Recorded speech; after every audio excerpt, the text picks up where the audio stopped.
Imagine uma cidade chinesa às 2 da manhã.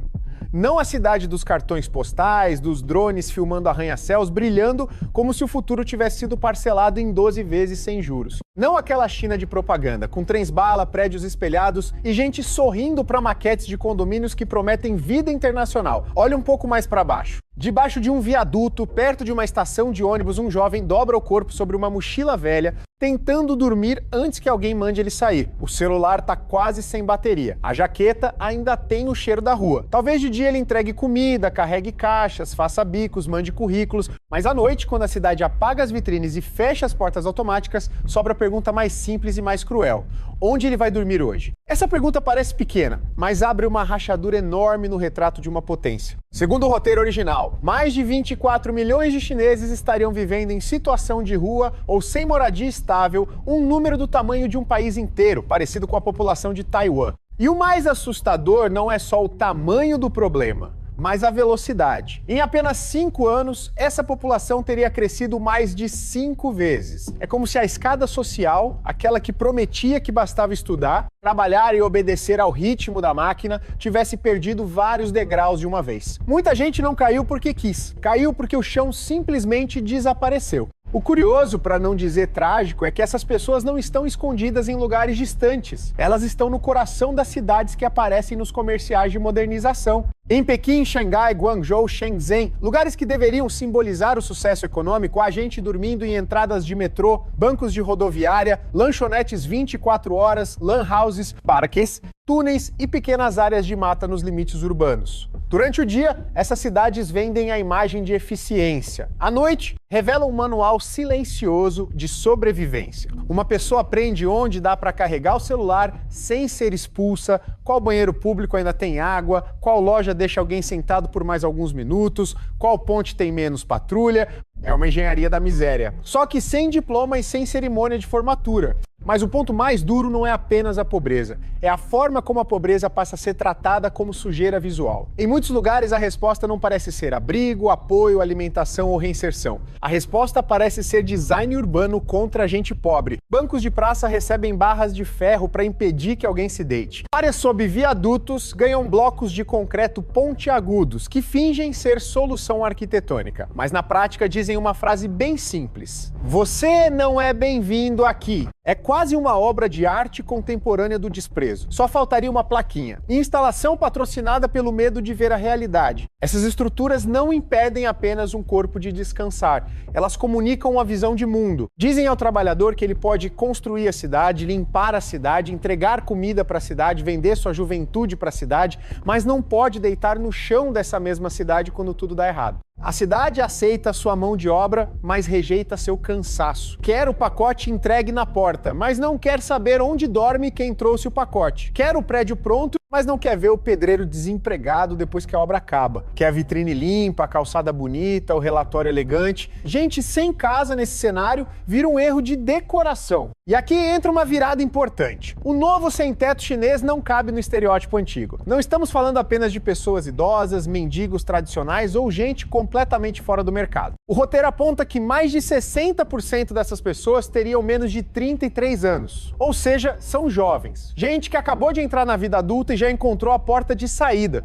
Muitos já foram universitários, funcionários de escritório, entregadores, operários experientes, pequenos empresários, corretores, gestores do setor imobiliário. Alguns usavam terno, tinham cartão de visita, salário respeitável, apartamento financiado, carro bom e a ilusão clássica de toda a classe média. Comigo não acontece. A vida adora esse tipo de frase. Geralmente ela escuta, sorri e responde com uma crise econômica. Um caso citado no roteiro é o de um ex-executivo do mercado imobiliário. Formado em uma boa universidade, gerente numa grande empresa, ele chegou a ganhar cerca de 600 mil yuans por ano, algo perto de R$ 455 mil. No Brasil, isso seria o tipo de renda que faz muito parente virar consultor financeiro no almoço de domingo. Ele tinha carro de luxo, casa confortável, status e a sensação de que a vida estava sob controle. Então veio o colapso do setor imobiliário. Demissões, investimentos ruins, dívidas, falência, contas congeladas. Em pouco tempo, a distância entre uma garagem de prédio elegante e uma calçada fria ficou menor do que qualquer um gostaria de admitir. Do outro lado da mesma tragédia estão os entregadores. Durante o dia, eles cruzam avenidas com uniformes coloridos, levando comida quente para apartamentos onde talvez alguém reclame porque o molho veio separado. À noite, alguns não conseguem pagar nem o quarto mais barato. Em cidades caras como Shenzhen, uma cama em dormitório simples pode custar algo em torno de 500 yuans por mês, perto de R$380. E um quarto individual pode passar de 1.500 yuans, cerca de R$1.140. Para quem vive de entregas, bicos e renda instável. Isso não é aluguel, é uma muralha. A pessoa trabalha, sua, corre, se arrisca no trânsito, mas ainda assim não compra o direito básico de fechar uma porta e dormir em paz. Há também os recém-formados, talvez a parte mais amarga dessa história. Jovens que saíram de casa com diploma, esperança e a famosa frase familiar, agora vai. Só que não foi. O mercado não absorve todos. As vagas boas são poucas, os salários baixos, os estágios às vezes parecem uma forma educada de pedir trabalho barato. E o custo da cidade cobra como se todo mundo já fosse gerente sênior. Alguns voltam para suas províncias em silêncio, outros ficam agarrados à esperança de que a próxima entrevista resolva tudo. E enquanto isso dormem em lan houses, restaurantes baratos, bancos ou calçadas. Talvez o momento mais triste não seja dormir na rua. É não ter coragem de ligar para os pais e dizer: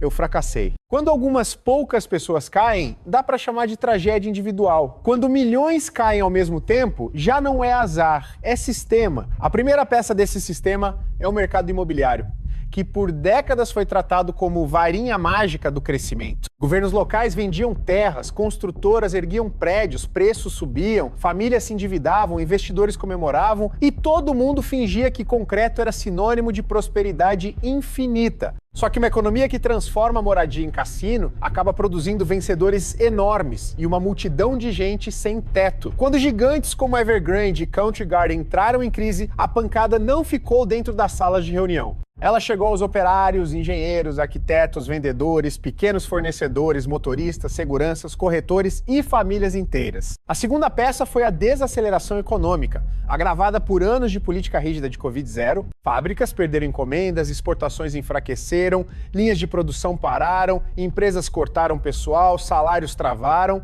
e o custo de vida continuou fazendo aquilo que o custo de vida faz melhor, subir com uma confiança quase ofensiva. Para quem já estava na beirada, qualquer atraso de salário vira ameaça. Qualquer demissão vira abismo. Qualquer dívida pequena vira bola de neve. No papel, a pessoa ainda é jovem, saudável e empregável. Na prática, ela está a 2 boletos de dormir embaixo de uma ponte. A terceira peça é o custo urbano. Em muitas metrópoles chinesas, a cidade foi ficando cara demais para quem mantém a cidade funcionando. É uma ironia elegante, daquelas que dariam risada se não fossem tão cruéis. A pessoa prepara comida, entrega comida, limpa escritório, monta prédio, empacota mercadoria, dirige, carrega, atende, mas não consegue morar perto de nada disso. O salário fica parado enquanto aluguel, transporte, alimentação, telefone, dívidas e taxas pequenas vão mordendo a renda todos os dias. Ninguém quebra de uma vez. Primeiro, corta uma refeição melhor. Depois, troca o quarto por uma cama. Depois, troca a cama por uma cadeira de lanchonete. Depois, troca a cadeira por um pedaço de calçada. E pronto, a estatística ganhou mais um rosto.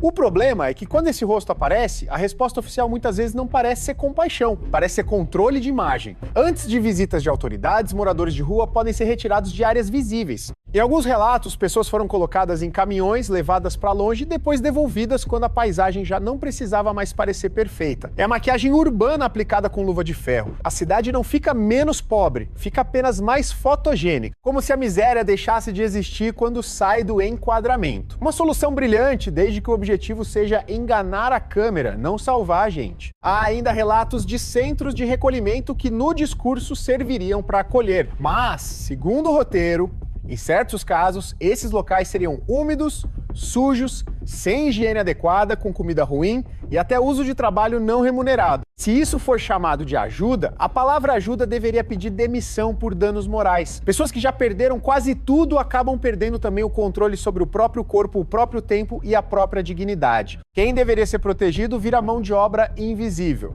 Justamente porque não tem força política, não tem advogado, não tem plateia e muitas vezes nem endereço. No fundo, essa crise não fala apenas sobre pessoas sem casa, fala sobre uma geração que perdeu confiança, fala sobre trabalhadores que continuam trabalhando, mas já não conseguem viver, fala sobre um modelo de crescimento que mede pontes, prédios, linhas de trem e números de PIB, mas tropeça quando precisa medir. Solidão, medo, vergonha e exaustão. A China pode exibir luzes, tecnologia, infraestrutura e ambição global, mas nenhuma potência parece tão sólida quando milhões de pessoas precisam escolher entre desaparecer da cidade ou dormir sentadas para não incomodar a paisagem. Talvez a pergunta correta não seja por que essas pessoas não se esforçaram mais. Muitas se esforçaram até o limite. Trabalharam 10, 12, 14 horas, estudaram, migraram, aceitaram empregos ruins, engoliram humilhações. A pergunta mais honesta é outra. Que tipo de sociedade exige tanto de seus jovens e quando eles tropeçam oferece uma barra de ferro no banco da praça como resposta? Que tipo de progresso transforma a moradia em prêmio de luxo e descanso em privilégio? Que tipo de cidade brilha tanto que precisa esconder as próprias sombras? No fim, voltemos àquele jovem debaixo do viaduto. Antes do amanhecer, ele acorda, dobra o cobertor, guarda tudo rápido, lava o rosto onde der,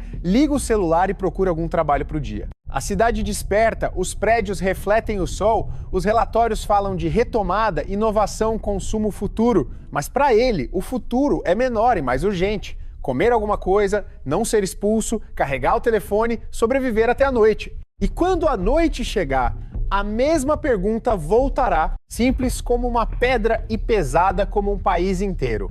Onde dormir hoje? Um governo pode esconder pessoas das câmeras, das avenidas principais e dos relatórios bonitos, mas não consegue esconder para sempre a verdade mais incômoda. Quando milhões não têm onde deitar, talvez seja o próprio modelo de desenvolvimento que já não consegue ficar de pé.